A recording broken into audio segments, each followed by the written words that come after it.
13 question होगा। Question number 13 important question है ये। क्वेश्चन नंबर 13, ठीक है। क्या कह रहा है? इसने कहा है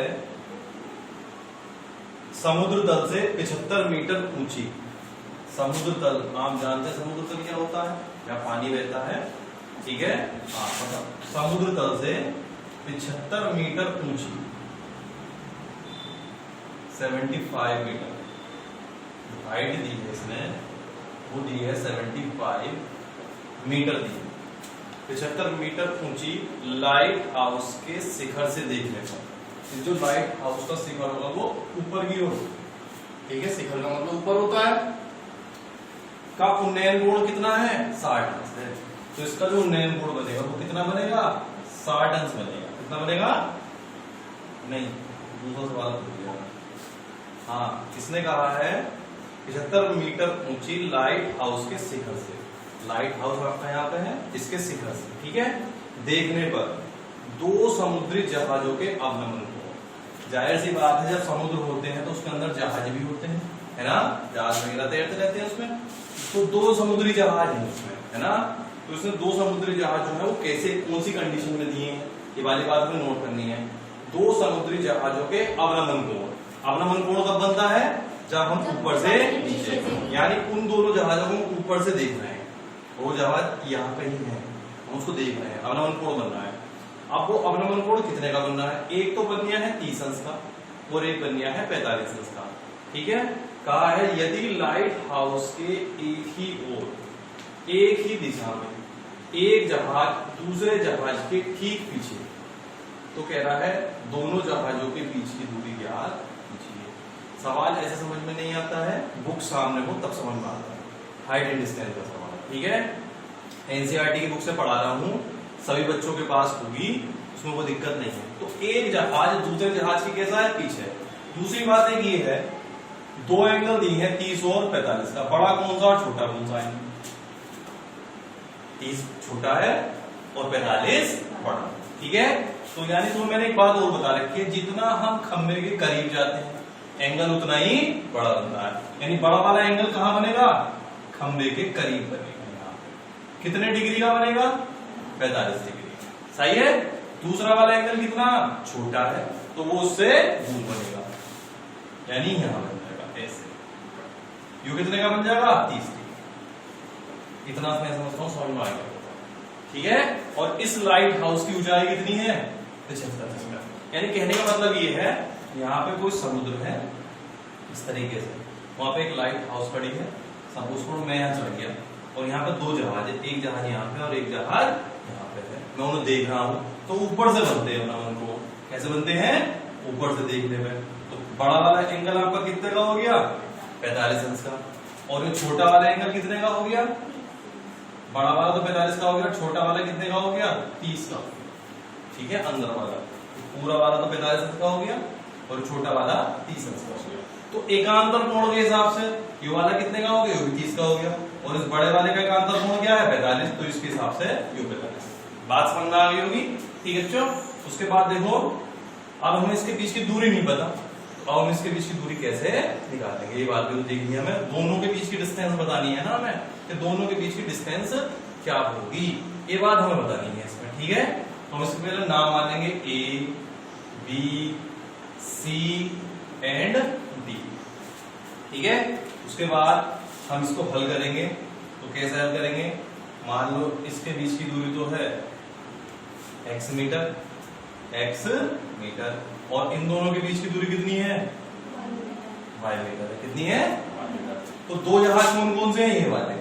हमें इन दोनों के बीच की दूरी बतानी है, याद रखना, हमें जो बतानी है वो इन दोनों के बीच की दूरी बतानी है, ठीक है। जहाज तो ये दोनों है, कभी यहाँ की भी नाप दो, ये नहीं नापनी, इन दोनों के बीच की दूरी नापनी है हमें, ठीक है। उसके बाद देखेंगे इसको हल कैसे करेंगे, है ना। तो पहले मान लेंगे, क्या मानना है? देखो इसमें क्या मान ले, बताओ क्या लिख देते हैं? माना दोनों जहाजों के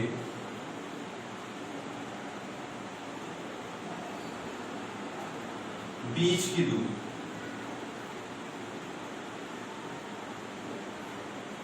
कितनी है? y metre.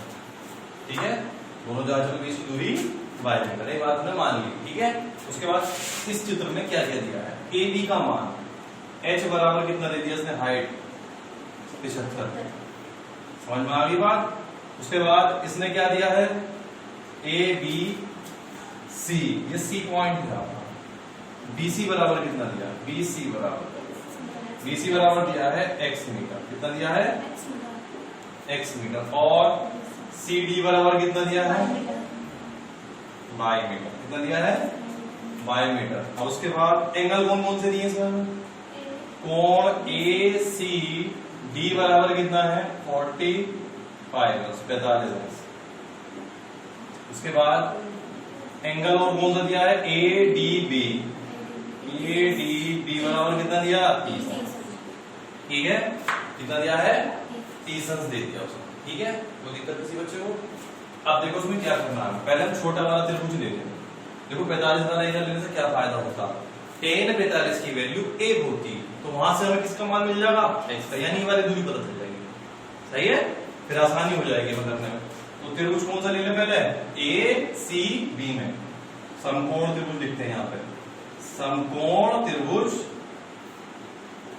ए सी बी में tan 45, tan होता लंब बटे आधार, h अपॉन x।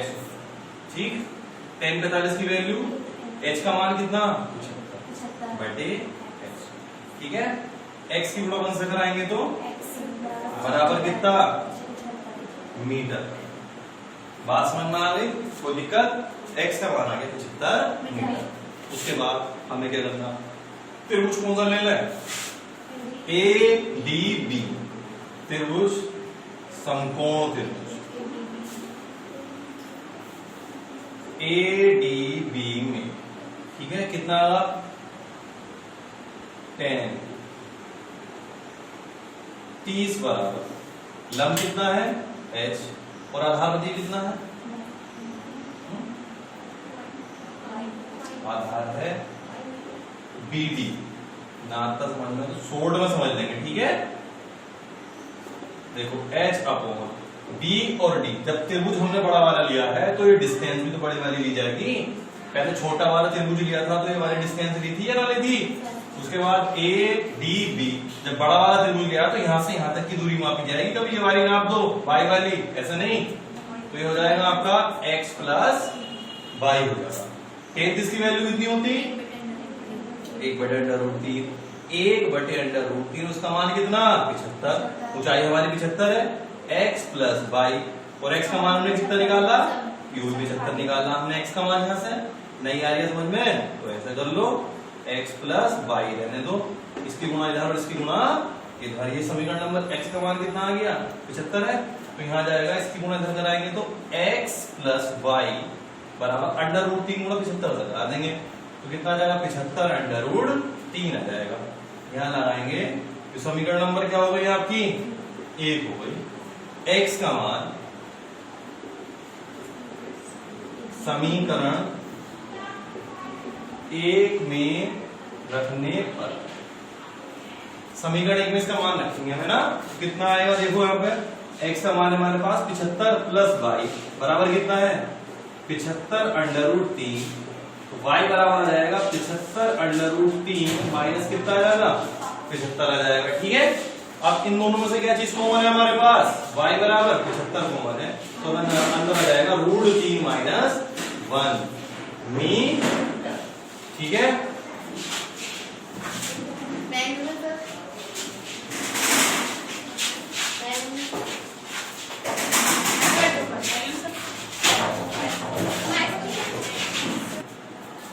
देखो क्वेश्चन नंबर 14 है आपका। इसका चित्र किताब में ही दिया है। अगर जो सवाल आया तो उसका चित्र बना हुआ आएगा, या हो सकता है ना भी आए, आपको देखना है और बनाना भी है। ठीक है, कैसे करेंगे इसको?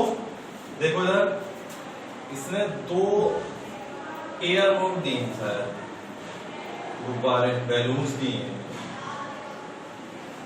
2 बैलून्स दिए हैं इसने, और इसका जो चित्र दिया है वो इस टाइप से दिया है, डॉट डॉट करके। ठीक है, तो इससे कंफ्यूज होने की जरूरत नहीं है, सवाल आसान है, थोड़ा चित्र बड़ा है इसका और कुछ नहीं। इस तरीके से इसका चित्र दिया है इसने, छोटा वाला एंगल तो दे दिया इसने 30 अंश का, कितने अंश का, और बड़ा वाला एंगल जो दिया है वो कितने का दिया है 60 अंश का। और यहाँ पे कोई 1.2 मीटर लंबा आदमी है, इसकी हाइट है 1.2 मीटर, ठीक है, और इसकी जो हाइट दी है वो कितनी दी है, वो दी है 88.2 मीटर, इसकी जो हाइट थी, ठीक है, वो 88.2 है, तो ये भी कितनी होगी 88.2, ये वाली भी 88.2 होगी, तो ये वाली भी 88.2 होगी, आमने सामने बनी हुई, ठीक है। ये वाली दूरी अगर x मीटर है, कितने मीटर है, तो ये पूरी दूरी कितनी होगी बड़ी वाली y मीटर मान लेंगे, बस इसमें जो फर्क है कि आपको अगली वाली दूरी ना माने के इसको पूरी दूरी मान लो, भाई ये फर्क है दोनों में। आ रही बात समझ में या नहीं, ये बात समझ में बता, तो दिक्कत इसमें। अब इसको कैसे कर लेंगे, देखो इसमें सबसे पहले हम क्या करें, हम इसके नाम मान लें सबसे पहले A B C D और E, ये नाम होगा इसके। उसके बाद सवाल करेंगे, इससे हम लोग पूछा क्या है, सबसे पहली बात ये देखिए, इसने पूछा है, सबसे पहले सवाल पढ़ते हैं, कहा है 1.2 मीटर लंबी एक लड़की, ये 1.2 मीटर लंबी एक लड़की कहा है भूमि से 88.2 मीटर की ऊंचाई पर एक क्षैतिज रेखा में हवा में उड़ रहे गुब्बारे को देखती है। जो गुब्बारा उड़ रहा है इसकी ऊंचाई कितनी है 88.2 मीटर। कहा है किसी भी क्षण लड़की की आंख से गुब्बारे का उन्नयन कोण 60 अंश, यानी यहाँ पे वो बड़ा वाला एंगल 60 है, किसी भी क्षण का मतलब किसी भी टाइम जब वो देख रही है तो उसका एंगल 60 है, ठीक है, इस बात को समझ लो। कुछ समय का बाद मतलब ये एंगल कितना है 60 अंश जब देख रही है, तो कुछ समय बाद गुब्बारा या तो आगे चला जाएगा, वो तुम बता देना, गुब्बारे के अंदर गैस भरी हुई होती है तो उड़ता ही है, एक जगह तो टिका नहीं रहेगा, आगे जरूर जाएगा।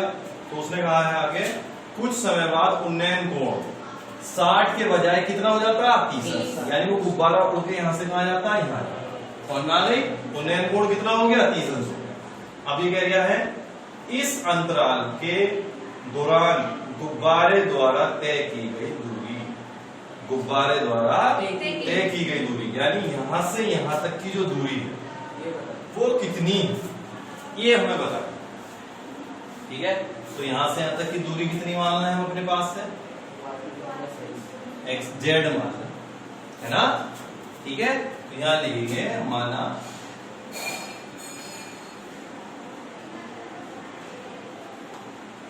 गुब्बारे द्वारा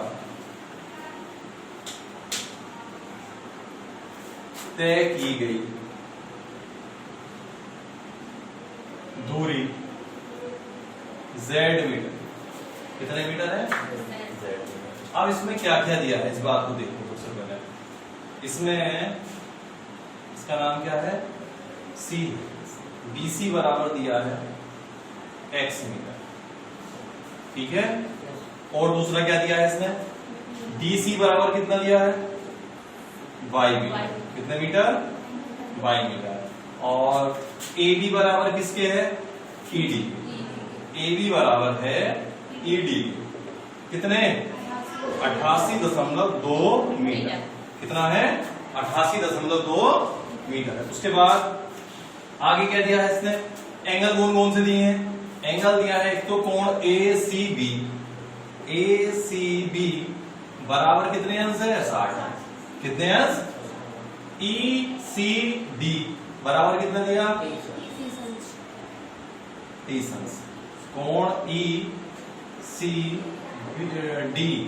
ECD ये D है बच्चों, बराबर कितना है 30, दोनों एंगल लिखिए। अब इस चित्र के अंदर ऐसी कोई चीज नहीं है जो मैंने ना लिखी, सारी चीजें लिख दी मैंने, जेड वाली बात में नहीं है तो दिक्कत नहीं, ठीक है। उसके बाद अब इसको हल करेंगे हम, देखो इधर सबसे पहले कौन सा वाला त्रिभुज ले लें, छोटा वाला ले लो या बड़ा वाला ले लो, कोई फर्क नहीं, ठीक है। तो लेंगे इसका कितना आएगा ये आ जाएगा पहले आपका समकोण त्रिभुज, समकोण त्रिभुज ए सी बी में, ए सी बी में tan 60 बराबर लंब बटे आधार। मैं लिख देता हूं, लंब कितना है 88.2 और आधार कितना है, और tan 60 की वैल्यू √3 बराबर कितना आ गया, बराबर आ जाएगा आपका 88.2 बटे कितना आ गया x। ठीक है, अब इसको अगर आप हल करना चाहें तो कितना आएगा, इसको उठा के धर ले आओ, तो x बराबर आ जाएगा 88.2 बटे कितना आ गया √3 आ गया। इतना तो तुम समझ रहे होंगे, नहीं समझ रहे? अब ये 3 से √, ये देखो इससे ये कटेगा या नहीं कटेगा। अब मैं ये वाली बात नोट करनी है, अगर मैं इसमें √3 से गुणा भाग करा दूं, 88.2 है, √3 से तो मैं गुणा दे दूं और √3 से क्या दे दूं भाग, तो हो जाएगा 88.2 बटे कितना हो जाएगा 3, √3 हो जाएगा। अब इससे अगर काटे तो कट जाएगा 3 दूनी 6। ठीक है, कितना हो गया 3 दूनी 6 के बाद, ये 28 हो गया है, 3 दूनी 6 28 और कितना हो गया 3 9 27.3 पूरा पूरा बढ़ जाएगा। ठीक है, तो हम इसे क्या करेंगे √3 से ऊपर भाग देंगे और √3 से नीचे। मैंने एक बात तुम्हें क्लास में बताई थी बच्चों, है ना, कि √3 तुम्हें कहीं भी दिखाई दे जाए उसी से तो गुणा करा दो, उससे से क्या दे दो। ठीक है, तो हम क्या करेंगे इसको, x बराबर 88.2 गुणा कितना आ जाएगा √3, नीचे कितना जाएगा आधी रोटी एक रोटी, इसे काटेंगे तो कितनी बार जाएगा 29.4 बार जाएगा। तो x की वैल्यू जो आएगी वो आएगी 29.4 √3 मीटर। समझ में आ गई बात। उसके बाद दूसरा वाला एंगल कौन सा लिया है इसने, दूसरा वाला एंगल होगा आपका ECD, त्रिभुज ECD में। ठीक है, tan 30 अंश बराबर लंब बटे आधार। आधार यहां से यहां तक का मैंने कितना माना, y कितना माना, tan 30 की वैल्यू 1/√3 बराबर आ जाएगा 88.2 बटे कितना आ गया y, तो इसकी गुणा इधर और इसकी गुणा इधर, तो y बराबर जो निकल के आएगा वो आएगा आपका 88.2 √3। ये किसका मान निकल के आया, y, इसका मान निकल के आया। और उसने हमको शुरू में क्या पूछा था, गुब्बारे द्वारा तय की गई दूरी, तो गुब्बारे द्वारा तय की गई दूरी निकल जाएगी आराम से, द्वारा तय की गई दूरी z बराबर y में से अगर मैं x घटा दूं, इस y में से अगर मैं x निकाल दूं तो ये वाली दूरी में बच जाएगी, बच जाएगी नहीं बच जाएगी। तो z बराबर y का मान कितना 88.2 √3 में से हम कितना घटाएंगे 29.4 √3 घटाएंगे, तो जो भी बचेगा भी देख लेते। दोनों में से क्या चीज कॉमन है, √3 अंदर आ जाएगा 88.2 माइनस 29.4 ये आ जाएगा। तो इसे घटाएंगे हम कितना आगा 88.2 में से 29.4 घटाएंगे 8 बच गया, यहाँ रहेगा कितना 17 हो गया, 17 में से 9 जाएगा तो 8 बचेगा, यहाँ रहेगा 5, है ना। तो यह आ जाएगा तुम्हारा z बराबर 58.8 √3। देखो आपका आंसर ये भी ठीक है, या आपका आंसर जो मैं अब करने जा रही हूँ वो भी ठीक, दोनों मान्य है, अमान्य कोई सा नहीं। तो अब मैं कहां को लिखूं, इसमें यहां लिख देता हूं, है ना।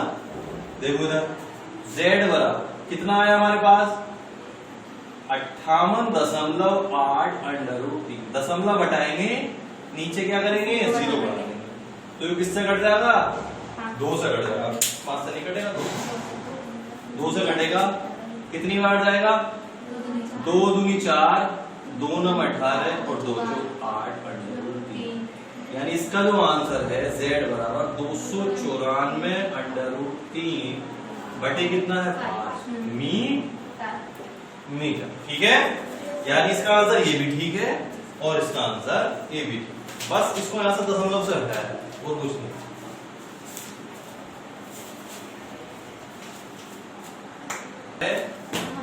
पंद्रहवां सवाल है आपका, एक सीधा राजमार्ग एक मीनार के पाद तक जाता है, मतलब उसके तल बिंदु तक जाता है। ठीक है, कहा है आगे मीनार के शिखर पर एक खड़ा आदमी एक कार को 30 अंश के अवनमन कोण से देखता है। अवनमन कोण कब बनता है? जब हम ऊपर से नीचे की ओर देखते हैं तभी तो अवनमन कोण बनता है। आगे बोला है जो कि मीनार के पाद की ओर एक समान चाल से जाती है। मतलब सपोज करो आप किसी बिल्डिंग पे खड़े हैं और आपकी बिल्डिंग के सामने से कोई रास्ता है और कोई कार आ रही है, तो वो आपकी ओर भी तो आ गई, चाहे उसका मोड़ हो कहीं से जाने के लिए, तो वो आपकी तरफ को आ रही है। इसका मतलब ये है, तो जिस समय आप उस कार को देख रहे हैं ऊपर से बिल्डिंग पे से, तो उसका कोण जो है वो नैन कोण कितना है? 30 अंश का। कितने अंश का है? अवनमन कोण सॉरी कितने का है? 30 अंश का। ऊपर से नीचे पे तो अवनमन कोण बनता है। तो कहा है आगे 6 सेकंड बाद कार का अवनमन कोण 30 की बजाय 60 हो जाता है। तो 60 कब होगा? जब वो कार करीब आ जाएगी, हमारे करीब आ जाएगी। मतलब कहने का मतलब ये एंगल कब बड़ा बनता है? जब हमारे करीब होता है ना। जितना हम मीनार से या किसी टावर से या किसी भवन से दूर जाते हैं एंगल उतना छोटा बनेगा, और जितना उसके करीब आएंगे एंगल उतना बड़ा। ठीक है, तो इसने 30 अंश की बजाय कितने का हो गया? 60 का। तो यानी वो अब दूर से पास आ रही है, इसका मतलब ये है ना। तो आगे कह रहा है इस बिंदु से मीनार के पाद तक पहुंचने में कार द्वारा लिया गया समय ज्ञात कीजिए। ठीक है, तो देखेंगे इसमें कोई दिक्कत वाली बात नहीं है, बना लेंगे इसका चित्र। ये होगी आपकी कोई मीनार है, इसका नाम हो गया ए और बी, इसका नाम हो गया मीनार है। इसकी जो हाइट है वो कितनी मान ली हमने?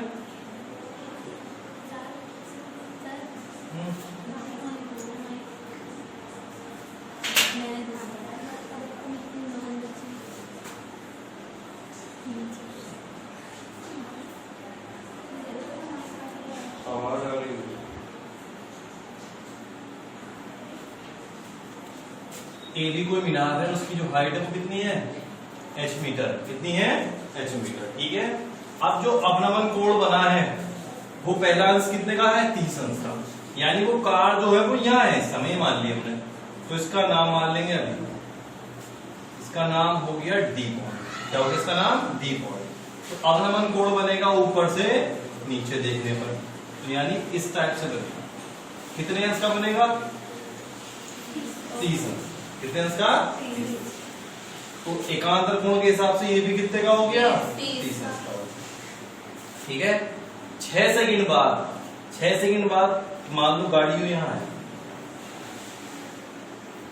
ठीक है, बना दी हमने ऐसी गाड़ी। आइए, ये 6 सेकंड के बाद यहां से हटके यहां आ गए बिंदु सी पे। ठीक है, तो एंगल बजाय 30 से कितना हो गया?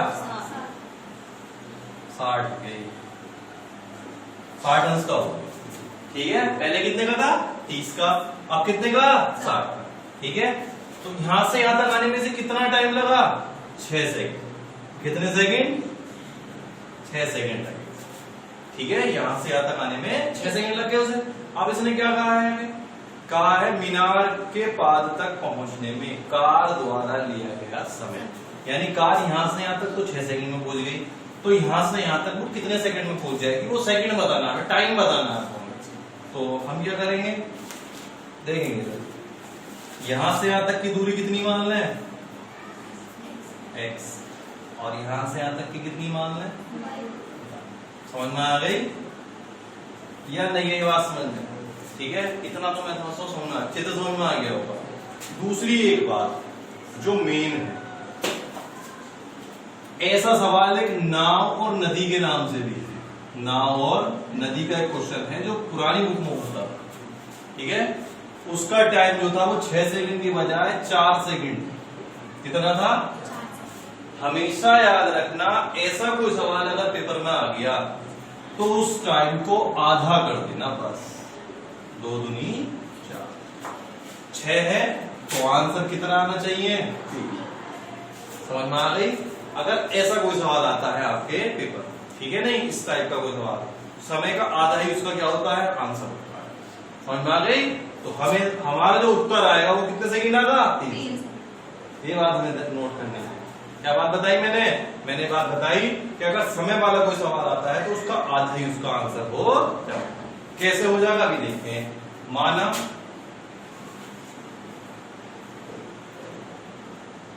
मीनार की चॉइस दी नहीं है, मान लेंगे माना मीनार की ऊंचाई स्मॉल h मीटर है। कितनी है, स्मॉल h मीटर, ठीक है। उसके बाद वैल्यू क्या क्या दी है इसने, वैल्यू एंगल दे दो, देखो एंगल कौन से दे दी, ये डी पॉइंट है ए सी बी बराबर कितना है 60। उसके बाद ए डी बी बड़ा वाला ए डी बी बराबर कितना 30।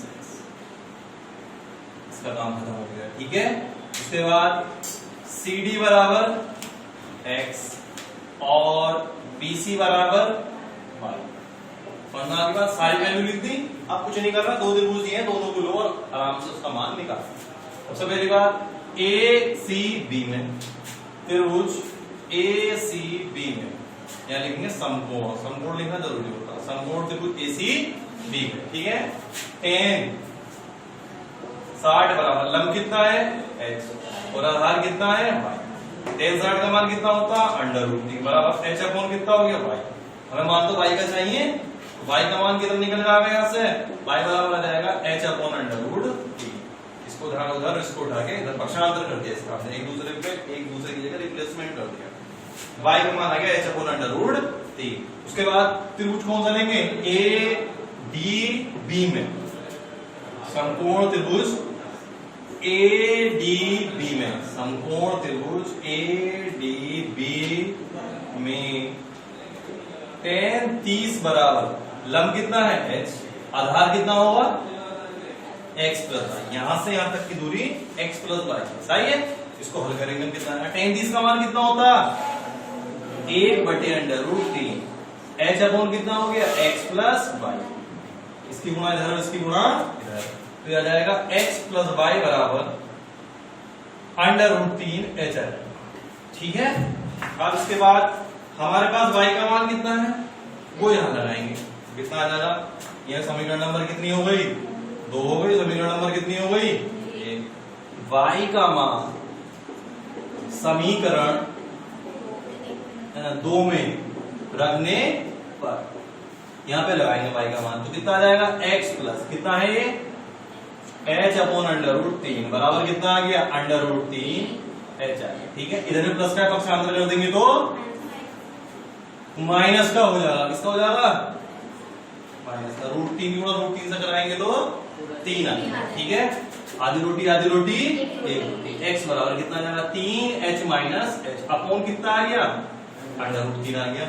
3h में से 1h घटाएंगे तो 2h बचेंगे, तो कितना हो जाएगा 2h बटे कितना हो गया √3 हो गया, यानी x की वैल्यू जो निकल के आएगी वो आएगी आपकी, देखो इधर x बराबर आ जाएगा, मैं इधर ही भाग में पक्षांतर कर देंगे तो इसके गुणा में आने का, और ये 2h के गुणा में पक्षांतर करेंगे तो भाग में आने का, तो h का मान निकल के आ गया, h बराबर आ गया √3/2 x आ गया, ठीक है। यहां पे कर रहा हूं मैं इस साइड में, इसको बाद में देखो इधर h का मान उठा के यहां लगाओ तो वो y का मान मिलेगा, किसका मान मिलेगा y का, दबाओ यहां पे y बराबर, यहां पहले लिखना पड़ता है h का मान समीकरण 1 में रखने और यहां लगाओ y बराबर h का मान है कितना √3/2 x अपॉन कितना √3, बटे के बटे वाली संख्या को नीचे ले आएंगे तो आ जाएगा √3x बटे कितना आ जाएगा 2 √3 से √3 y बराबर कितना आ गया x/2। तो यो क्या कह रहा है, इसका इस बात को समझो, यानी y दूरी तय करने में जो समय लगा है वो x का आधा, समझना के बाद, और x दूरी तय करने में कितना समय लगा 6 सेकंड लगे। तो हमारा इस सवाल का मतलब ये हो गया कि y दूरी तय करने में जो समय लगा है वो x का आधा है। समझ में आ गई बात? तो एक लाइन लिखनी मुझे, यहाँ पे लिख दूं मैं, तो यहाँ लिखेंगे y दूरी तय करने में लगा समय बराबर 6/2। कितना हो गया? ठीक है।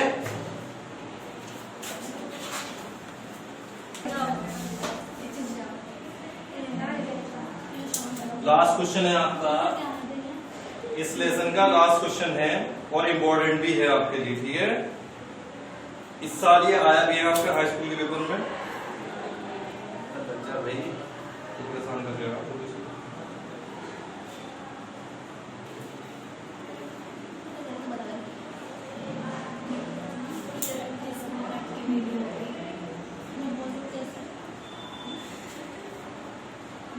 ठीक है, देखो इसका लास्ट क्वेश्चन क्या कह रहा है? मीनार के आधार से और एक सरल रेखा में 4 मीटर और 9 मीटर की दूरी पर दो बिंदुओं से मीनार के शिखर के उन्नयन कोण पूरक कोण है, यानी एक दूसरे के पूरक है। पूरक कोण कितने के होते हैं?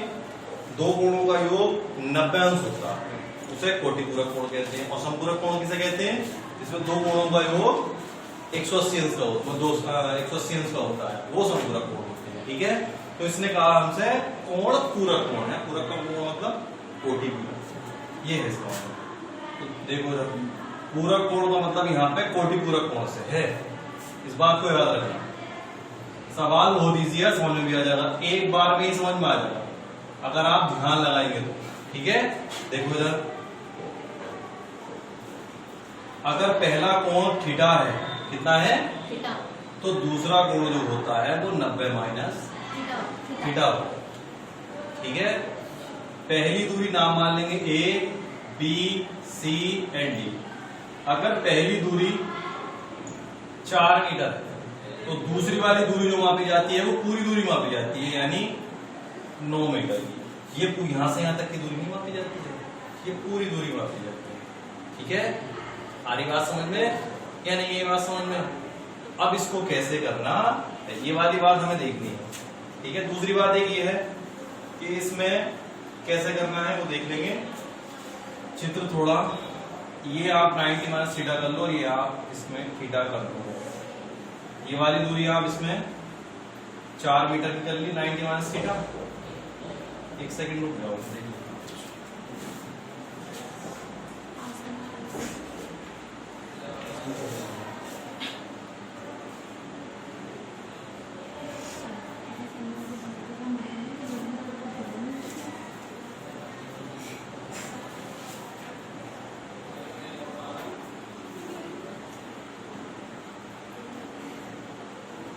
ये वाली दूरी 4 मीटर मान लो। इसमें इसको कर लो 90 माइनस थीटा और इसको कर लो थीटा, यहां से यहां तक की दूरी।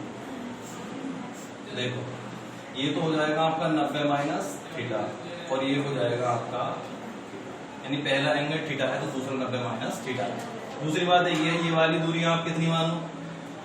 यहां से ये वाली दूरी आप 4 मान लो और ये वाली दूरी आप 9 मान लो। बड़ी वाली दूरी यहां से यहां तक की दूरी आपकी 9 मीटर हो गई और छोटी वाली दूरी हो गई आपकी 4 मीटर। ये पूरी वाली दूरी जब नापी जाएगी तो 9 मीटर बड़ी दूरी है और छोटी वाली जब मापी जाएगी वो ये वाली मापी जाएगी। ठीक है, अब आपको कोई दिक्कत नहीं होगी इसमें। लेकिन कोटि पूरक वाली बात समझ लो, दो कोणों का योग कितना होता? 90 अंश होता। तो यानी थीटा प्लस थीटा कितना हो गया? 90 अंश। ठीक है, ये कोटि पूरक मात्रा, किस मात्रा? कोटि पूरक में। और एक होता है संपूरक कोण। क्या होता है? संपूरक कोण। संपूरक कोण कितने का होता? थीटा प्लस थीटा 180 होता। उसमें 180 होता है, इसमें 90 होता है। हमने 90 से चला है तो 90 कैसा है? 90 माइनस थीटा, थीटा बराबर 90 माइनस थीटा।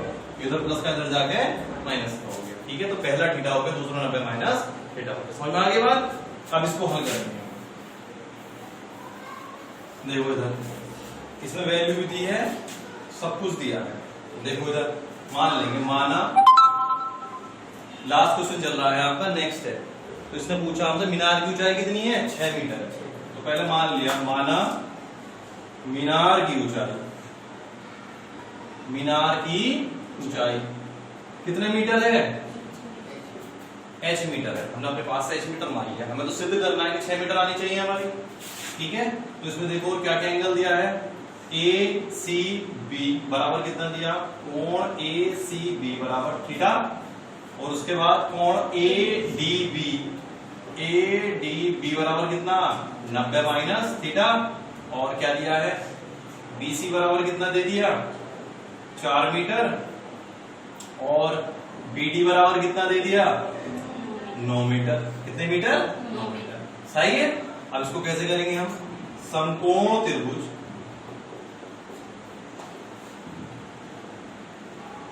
ACB में, ACB में बताओ कैसे करेंगे इसको? tan थीटा बराबर लंब बटे आधार, तो लंब कितना है? h, और आधार कितना है? 4। ठीक है, इसको उठा के धर ले आओ, कितना आ जाएगा? ये ऐसे लेने दो। समीकरण नंबर कितनी आ गई? 1 आ गई। यहीं पे समीकरण नंबर 1 मान लो। दूसरा, समकोण त्रिभुज ADB में, ADB में tan एंगल कितना? 90 माइनस h अपॉन आधार कितना बड़े वाले त्रिभुज का? 9। tan 90 माइनस थीटा, मैंने फॉर्मूला लिखाया होगा क्लास में आपकी। tan 90 minus theta cot theta के इक्वल होता है। किसके इक्वल होता है? cot theta. ठीक है, समीकरण 1 में होगी। केवल ये इकलौता सवाल एक ऐसा है जिसमें लेफ्ट हैंड साइड की गुणा लेफ्ट हैंड साइड में और राइट हैंड साइड की गुणा करनी पड़ती है। केवल इकलौता सवाल एक ऐसा है पूरी किताब में। ठीक है, तो उसका ध्यान रखें, और आया भी है इस साल ही बोर्ड। ठीक है, समीकरण 1 गुणा समीकरण 2। ठीक है भाई, समझ में आ गया इतना? देखो लेफ्ट हैंड साइड गुणा राइट हैंड साइड में करो, कितना आ जाएगा? tan theta into cot theta बराबर कितना आ जाएगा? h अपॉन 4 आ जाएगा, इंटू h अपॉन 9 आ जाएगा। अब इसको काटेंगे, tan थीटा cot थीटा को जोड़ेंगे 1 अपॉन tan थीटा में, h की गुणा इससे कराएंगे तो h स्क्वायर, 4 9 10 से 10 36 एकम बराबर h स्क्वायर। ठीक है, 36 किसका वर्ग होता? 6 का h स्क्वायर। ठीक है, दोनों तरफा घात समान है, तो जब दोनों तरफा घात समान होती है तो क्या करते हैं? आधार के तरफ। कितना आ गया? 6। कितना आया? ठीक है।